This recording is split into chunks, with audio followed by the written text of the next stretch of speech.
Story आपने बताई, आपको जो है हवा में डायलॉग बोलना था, थोड़ा सा बताइए कितना चैलेंजिंग था एज अ एक्टर, और थोड़ा सा अगर फिल्म के बारे में बताएं। फिल्म पूरी आर्टिफिशियल इंटेलिजेंस के बारे में है, और जैसे कि डायरेक्टर साहब ने बताया कि बहुत सारे वीएफएक्स के शॉट्स हैं। ये मेरा पहला एक्सपीरियंस था वीएफएक्स के साथ शूटिंग करना। बाकी फिल्मों में थोड़ी बहुत वीएफएक्स होते हैं और वो आपको उतना बॉदर नहीं करते हैं, लेकिन इस फिल्म में मेरे बहुत सारे सीन्स एम्प्टी स्पेसेस के साथ थे कि मेरे सामने कुछ भी नज़र नहीं आ रहा है और उसके साथ मुझे डायलॉग बोलना था। तो पहले दिन मैं थोड़ा आई वॉज थ्रोन, और मैंने डायरेक्टर साहब को पूछा, बोला यार ये डायलॉग किसको बोल रहा हूँ, आने क्या वाला है। तो उन्होंने समझाया कि भाई यहाँ पे पूरा वीएफएक्स, पूरा तुमने जो ब्रेन क्रिएट किया है वो ब्रेन यहाँ पे आएगा, डेटा बैंक जिसे कहते हैं। और ऐसे कई सीक्वेंसेस हैं, लेकिन I think by the time the film got over I was quite used to talking to nobody. और अब मैं तैयार हूँ, अगर मुझे कोई फिल्म मिले जहाँ पे जानवरों के साथ बात करना पड़े और जानवर ना हो तो मैं बड़ी आसानी से बात कर लूँगा।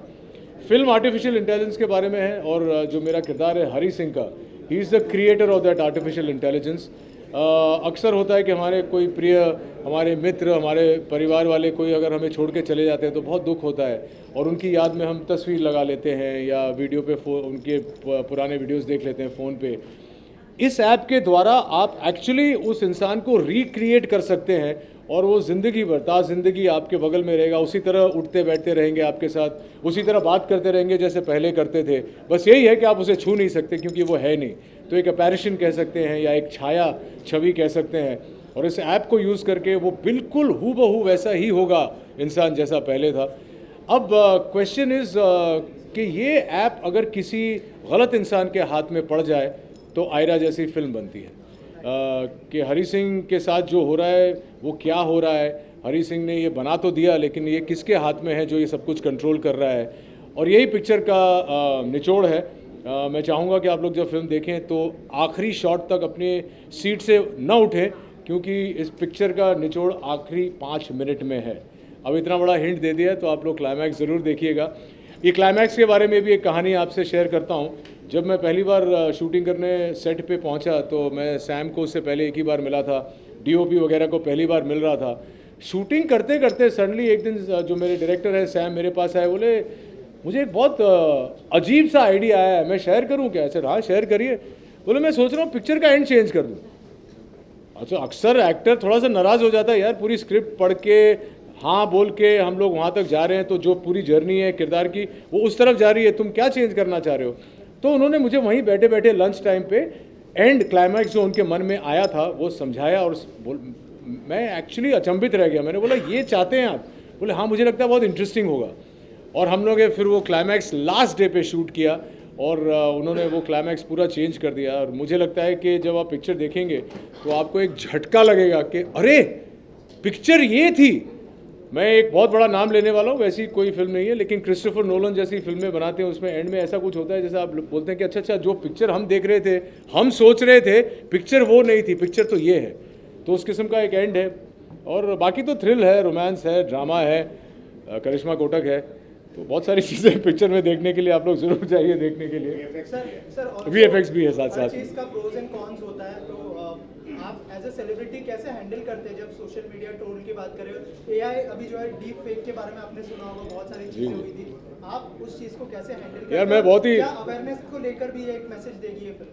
अवेयरनेस की बहुत ज़रूरत है। आपने सही एक्चुअली सवाल एंड में पूछा, तो 2 भाग में आपका जवाब दे देता हूँ। ये जो डीप फेक वगैरह है ये तो just tip of the iceberg है, लेकिन एआई को यूज़ करके जो स्कैम्स कर सकती है कोई भी इंसान। मुझसे किसी ने हाल ही में ट्रेलर ड्रॉप करने के बाद किसी ने मुझसे पूछा था कि do you think artificial intelligence as dangerous as a nuclear bomb? मेरा ये मानना है कि न्यूक्लियर बॉम्ब से कहीं ज़्यादा डेंजरस है आर्टिफिशियल इंटेलिजेंस, क्योंकि न्यूक्लियर बॉम्ब जहाँ गिरता है हानि वहीं पे होती है या उसके आसपास कुछ चंद किलोमीटर में होती है, लेकिन आर्टिफिशियल इंटेलिजेंस अगर किसी गलत इंसान के हाथ में पड़ जाए तो वो किसी गांव खेड़े में बैठ के एक कमरे में से पूरे दुनिया को हानि पहुंचा सकता है। तो न्यूक्लियर बॉम्ब तो कुछ भी नहीं है, ये डीप फेक वगैरह तो बहुत छोटी चीज़ें हैं। रिस्पॉन्सिबिलिटी है। अब देखो हर चीज़ टेक्नोलॉजी का जहाँ तक ताल्लुक़ है, अच्छा भी होता है बुरा भी होता है, और हम लोग देख रहे हैं कि हाल ही में एक सुपरस्टार का चेहरा मॉफ करके वहाँ पे किसी और का डाल दिया था और एक अश्लील वीडियो आउट कर दिया था। ये छोटी छोटी चीज़ें हैं।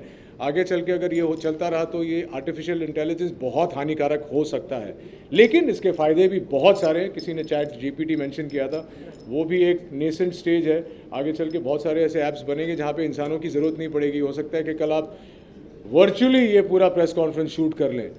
तो ये सारी चीज़ें हैं, आगे चल के पता चलेगा। हमेशा कोई नई टेक्नोलॉजी आती है तो इंसान डर ही जाता है, लेकिन ये समझना ज़रूरी है कि एक इंसान ही इसको क्रिएट कर रहा है, एक इंसान ही इसको हैंडल कर सकता है।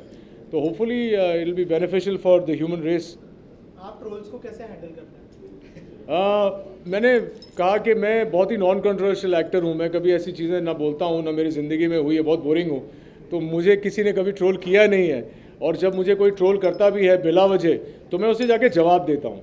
हाल ही में मैंने किसी इंस्टाग्राम, मेरे दोस्त के इंस्टाग्राम अकाउंट पे एक नॉर्मल सा कमेंट रखा था, तो बहुत सारे लोगों ने कुछ उसे अश्लील भाव से पेश किया। तो मैंने उनको सीधा जाके बोला कि तुम्हारे दिमाग में गंद है, तुम शायद बचपन में सर पे गिर गए थे, इसलिए तुम्हें ठीक से समझ में नहीं आ रहा है, और इसका मतलब ये है, ये नहीं है। तो काफ़ी लोगों ने फिर अपोलोजाइज़ भी किया। ऐसे लोग भी होते हैं, अगर आप इंटरेक्ट करके उन्हें बताएं, अपना पक्ष रखें, तो वो लोग सॉरी भी बोल देते हैं। मुझे याद है एक ही बार बहुत ज़बरदस्त ट्रोलिंग हुई थी, जब मैंने रजनीकांत जी का एक जोक डाला था 5-6 साल पहले। जब कोविड आया था तो मैंने कहा था कि रजनीकांत को कोविड नहीं होता है, कोविड को रजनीकांत होता है, क्योंकि हम रजनीकांत के बारे में लार्जर देन लाइफ चुटकुले बनाते हैं। तो किसी ने उसे गलत समझ लिया और उसका गलत मायने निकाल के फिर काफ़ी ट्रोलिंग हुई। फिर मुझे समझाना पड़ा कि भाई ये तो मैं रजनी सर को ऊंचा दिखाने की कोशिश कर रहा हूँ कि इन्हें कभी कुछ हो ही नहीं सकता है। तो ऐसी छोटी मोटी बातें हैं, but usually I kind of engage with somebody who is written something wrong on my Instagram handle. अगर कोई कंट्री के बारे में या रिलीजियस कमेंट करता है उसे तुरंत ब्लॉक कर देता हूँ, because I can't tolerate anybody saying anything about my country और take up a religious debate with me on Instagram. अगर आपको बात करनी है तो मेरे साथ आके बात करिए या डीएम करिए, क्योंकि मैंने देखा है कि रिलीजियस कमेंट करो तो सडनली आप कुछ कहेंगे तो आप कुछ कहेंगे, उसके बाद में आपकी टिप्पणी आएगी, तो ये एक आग बन जाती है।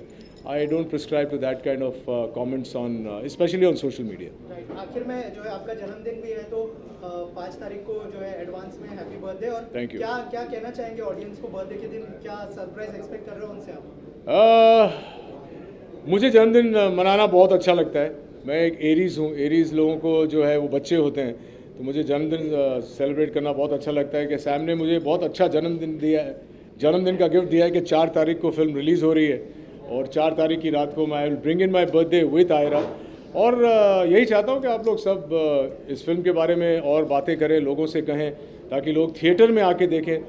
मैं चाहता हूँ कि लोग पिक्चर देखें, सिंपल सी बात है। एक अरसे के बाद ऐसी फिल्म मैं कर रहा हूँ। एक सेंट्रल लीड करना अपने आप में एक बहुत रिस्पॉन्सिबिलिटी का काम है। काबिल और मुंबई सागा के बाद ऐसी फिल्म कर रहा हूँ जहाँ पे पूरा जो बोझ जिसे कहते हैं रिस्पॉन्सिबिलिटी एज एन एक्टर मेरे सर पे है या मेरे कंधों पे है।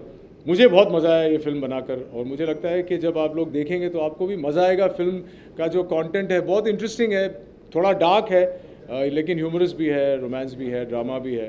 तो आई थिंक सबको मज़ा आएगा। और आप लोगों का गिफ्ट मेरे लिए तो मैं कह चुका हूँ कि आप लोग जाके थिएटर में देखें और अपने दोस्तों से, भाई बंद रिश्तेदारों से कहें कि देवियों और सज्जनों पिक्चर जाके देखिए। चलिए।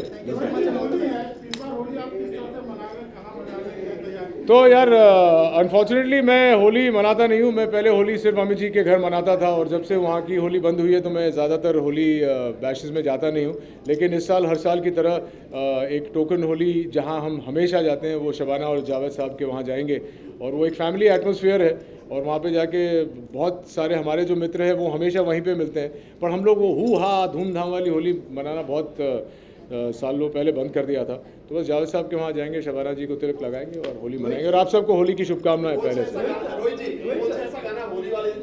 ओ रंग पर से भीगे चुनर वाली, रंग पर से। जी जी, इंडस्ट्री को फायदा ज्यादा होगा या नुकसान सर? किसका? एआई टेक्नोलॉजी से। एआई टेक्नोलॉजी से इंडस्ट्री को तो फ़ायदा ही होगा, क्योंकि इसका इस्तेमाल अगर सही हाथों में, जैसे प्रणव जी ने हमारा वीएफएक्स किया है, अगर किसी सही इंसान के हाथ में आ गया तो आप स्क्रिप्टें लिख सकते हैं, आप दिमाग में आइडिया सोचते हैं। मैंने भी हाल ही में चैट जीपीटी यूज़ किया था, तो मैंने जो थॉट था मेरे माइंड में, 5 राइटर को बुला के वो थॉट आपको पेपर पे डालना पड़ता है। लेकिन आप चैट जीपीटी को कहोगे बॉय मीट्स गर्ल, दे गो ना बाइक राइड, एक्सीडेंट होता है, विलेन आता है, ये होता है, इसकी कहानी बना के बताओ, तो आपको 30 सेकंड में एक सिनॉप्सिस मिल जाता है। तो आपको फिर वो सब करने की ज़रूरत नहीं है, उसके ऊपर फिर आप काम कर सकते हैं। तो आई थिंक AI से बहुत फ़ायदा हो सकता है, सिर्फ हमारी इंडस्ट्री को नहीं लेकिन बहुत सारी इंडस्ट्रीज़ को। अब आने वाला वक्त ही बताएगा कितना फ़ायदा कितना नुकसान होता है। Thank you.